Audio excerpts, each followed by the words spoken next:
Good morning, beautifuls. So, today is going to be part 2 of shadow work, or shadow healing, dark night of the soul. There are many names for it. Alright, so the previous video was the precautions. Asking too much, asking for it to all be revealed right away, being overwhelmed, So, this video is going to be on the process of starting your journey. Okay? Now, Manly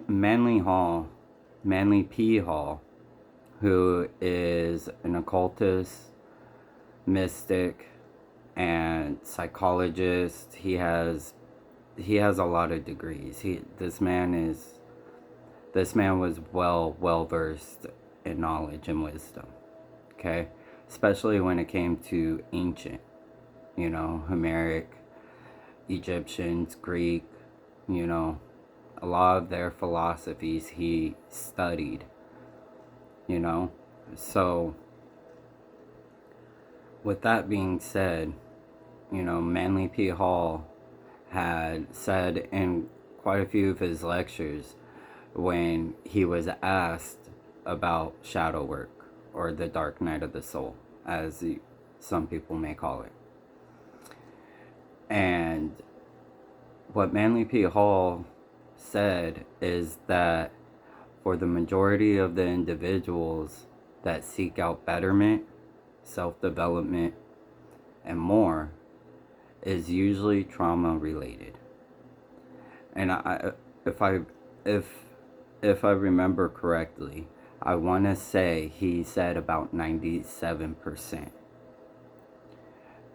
And he said there are very few individuals that don't experience trauma, but are gifted with the blessings of the divine and spirituality. Okay? So, now, with that being said, 9 times out of 10, this stuff happens when an individual experiences a traumatic event that is too overwhelming. And they try all their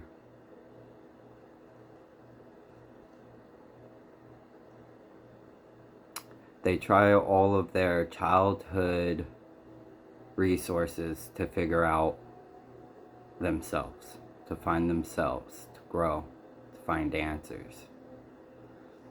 Now, out of that majority of people that do seek betterment, revert back to those childhood resources and stay with them. They stick to whatever religion they were, or 9 times out of 10 they go back to the religion that they were brought up in. That was me, for my instance. When I started my spiritual journey, I went back to the Catholic Church. I grew up Catholic to seek answers. Now, I don't say be careful on doing this, because this is good. You're not negatively questioning the beliefs and teachings that you were taught when you were younger, but you're trying to find the deeper meaning. You're trying to read between the lines that are between the lines. You're seeking more. So, when a traumatic event hits, we typically go to that source. And I would say for probably about half of those that go to that resource as a child stick to that religion. And now the other half such as myself, did not seem fulfilled, didn't seem content, that seemed content with the answers that I was receiving from priests, ministers, pastors, and stuff like that. So I took the trauma, that last event that triggered it. Okay?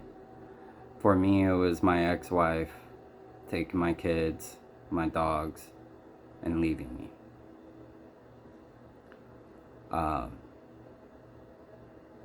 So it was one of those that I went to the church, and it seemed too script. Like every priest and pastor had the same thing to say, but nothing deeper. No theology behind it. No own thought process within the phrases that came from the King James Bible, King James version of the Bible, so I started seeking more.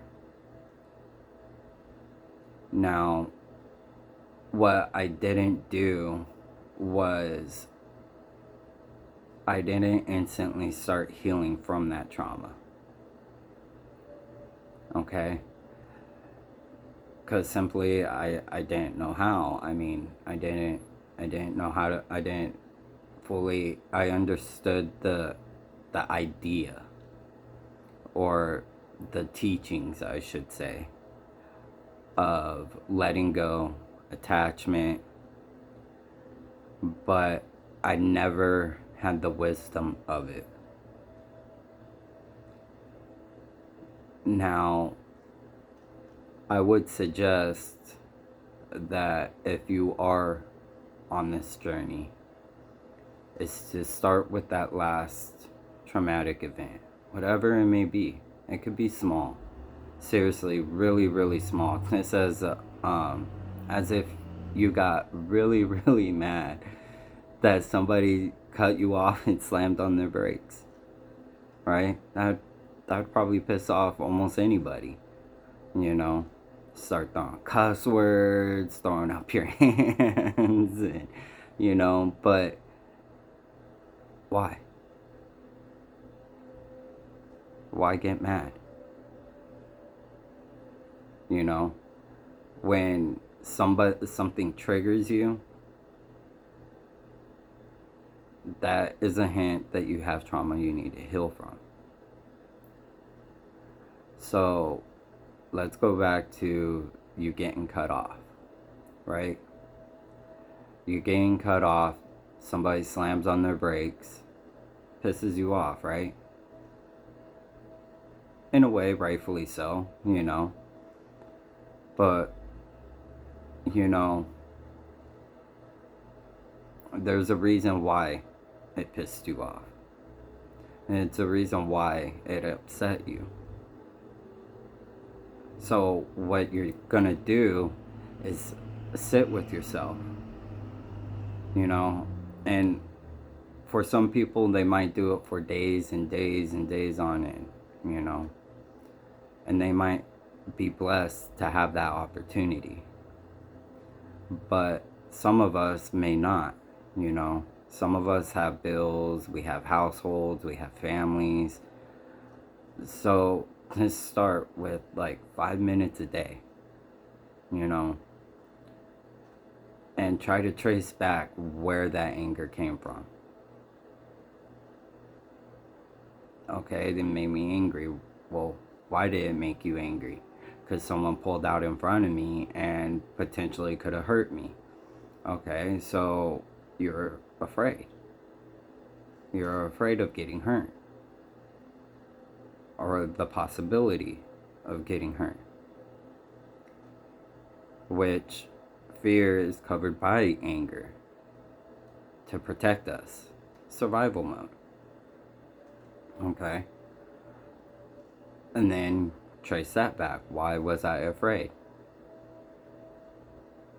when you start doing that, what you're doing is you're starting to trace back all the things that tie to your anger, your fear, your sadness, your loneliness, the shame and guilt.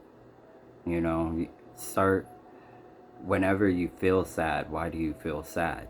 Trace that back. Start tracing it back. And do it one thing at a time.